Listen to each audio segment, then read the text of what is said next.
So it's been more than a few weeks since my last video, and that's because I've been hooked on so many games. It's kind of a problem at the moment.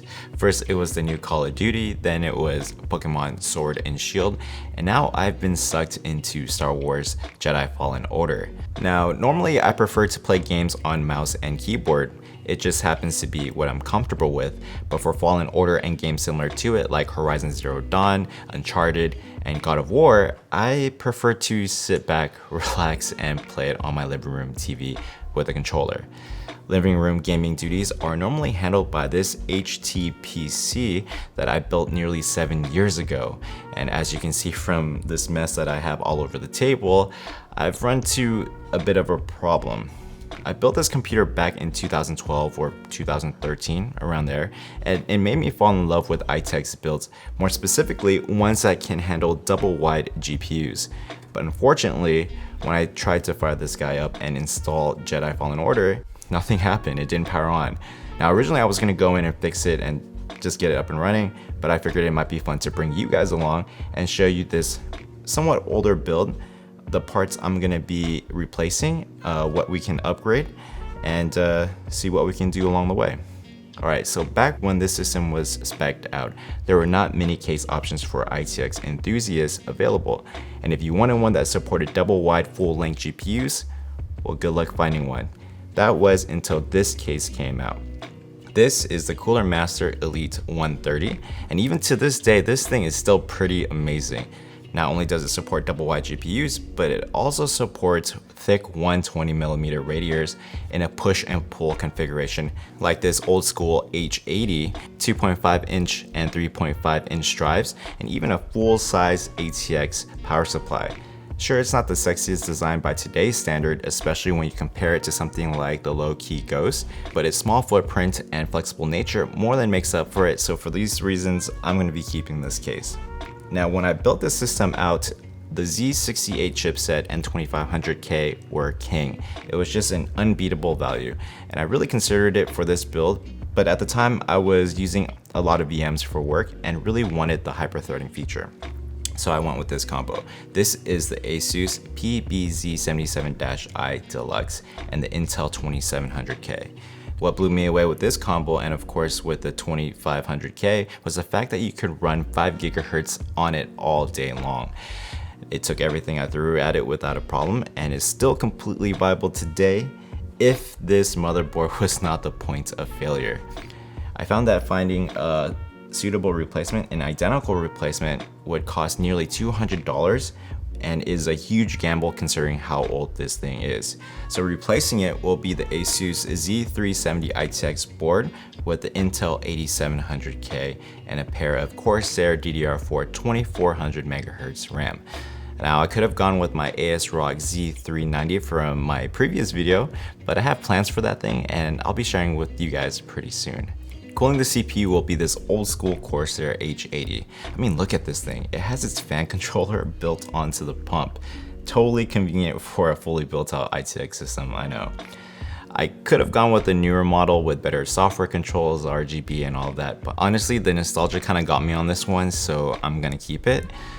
I really hope I don't regret this decision. For storage, I was running a first gen Intel SSD X25M along with 2 spinning drives in RAID 1. Now all of this just has to go. Taking their place is a single 1TB Samsung 970 EVO M.2.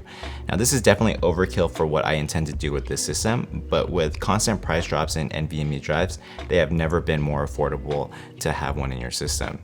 I may add a 3.5 inch drive back in the future, but right now I only play 2 or 3 PC games consistently, and all my media is stored on a central FreeNAS box, so the need for local storage isn't really urgent.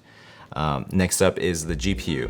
Trying to game in 1080p with this 7850 is obviously not cutting it anymore, especially with recent titles. I was playing with the idea of getting an RTX card for the system, but since I don't use it that much, I decided to go with an older GTX 980 that I had laying around, which I think is a solid choice for 1080p gaming. These cards perform around the same as a GTX 1060 and can easily be found used on the secondary market for about $150 at this point. The ATX power supply is a Cooler Master M2 Silent Pro 720 watt.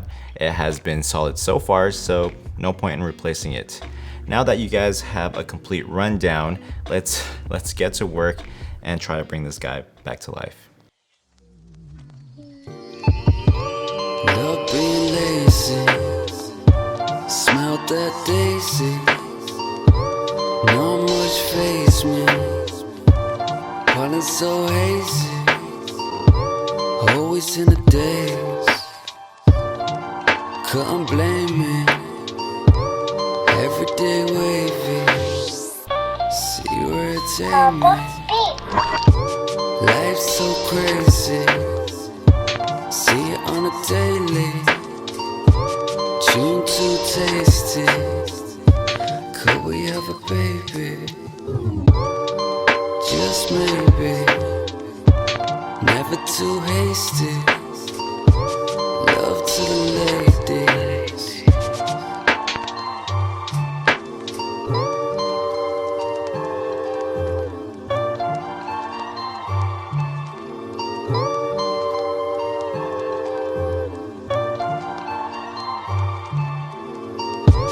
Love being lazy, smell that daisy, not much faze me, falling so hazy, always in the days, couldn't blame me, everyday wavy, see where it take me.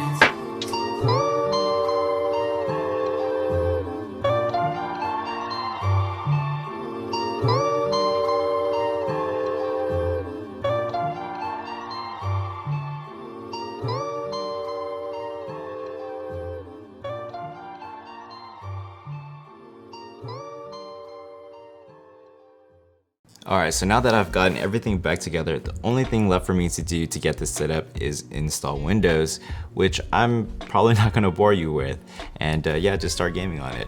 Now let me know what you guys are playing over the holidays, and if you have some really good recommendations, please drop a comment down below.